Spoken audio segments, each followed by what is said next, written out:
Hi everybody, it's Dami and Jamie, and we are back with a new episode of Hometown History, and it's called Love and Liberty in York County, the Role of Women and Families in the Revolutionary War. We are downtown at a brand new installation that was installed just a couple months ago. It was called the Hard Bargains, right outside of the History Center. You can also see our lovely third hometown historian, always on his computer and on his phone, but he's actually on campus. He's sharing a lot of what we're working on now. He's working. Yeah, he is working. So let's get into when Continental Congress arrived in York in 1777, many delegates found the frontier town less than glamorous. Among them was a Georgia delegate named Edward Langworthy, who traveled 675 miles only to find himself stuck in a room in a tavern. He struggled with the high prices paired with there weren't very many housing options to begin with. It reminds you of today, doesn't it? High cost and not much. Yet York proved life-changing for him because while he was here, he stayed at Elizabeth Moore's Inn. He met her daughter Mary, and the two of them eventually got married. I love that. While delegates grumbled about cramped quarters and rough conditions, York residents, mostly women, older men, and children, were carrying the burdens of the war. With many military-aged men serving in George Washington's army, women managed farms, shops, and the households. Moravian pastor George Nizer recorded their fears for loved ones at war in his diary.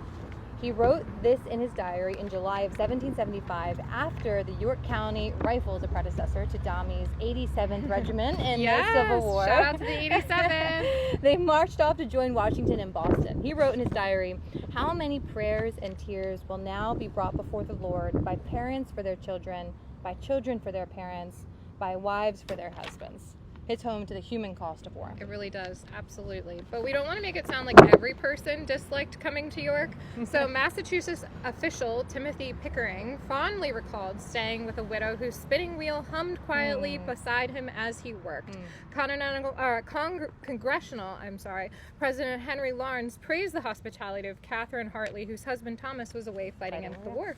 The story also, though, reveals the contradictions of the Revolution. York was home to more than 500 enslaved people. There were advertisements in things like the Pennsylvania Gazette, published in York, that offered enslaved individuals for sale, even as Congress debated liberty and independence. So we didn't want to miss that hypocrisy there. Right. So by 1778, with France secured as an ally and hopes raising, some delegates had warmed to York County. Virginia delegate John Banster joined a Saturday club that gathered on islands in the Codorus Creek, which we are right beside, and where members drank tea with local women and nicknamed their favorite spot Paphos after the legendary city of love. Okay, let's just talk about that for a second. The Codorus Creek really is like that romantic. They partied on the islands. They partied on the islands. This is like local women, right? Like joined them. Like clearly they had a good time out on the Codorus and one of the islands. Hey babe, come on down to the island. Bring that back. I'd pay to go to a party out on the island. I think that would be fun. Getting there might be treacherous. Well, I mean, obviously down by Newbury Township.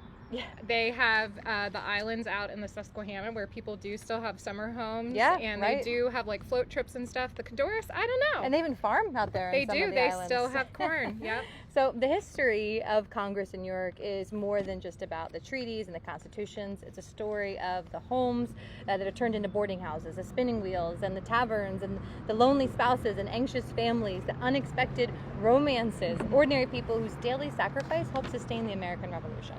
So now on to our takeaways. So America's founding was not accomplished by delegates alone. The women of York County and families across the colonies played a vital but often overlooked role in sustaining the revolution and supporting the creation of a new nation.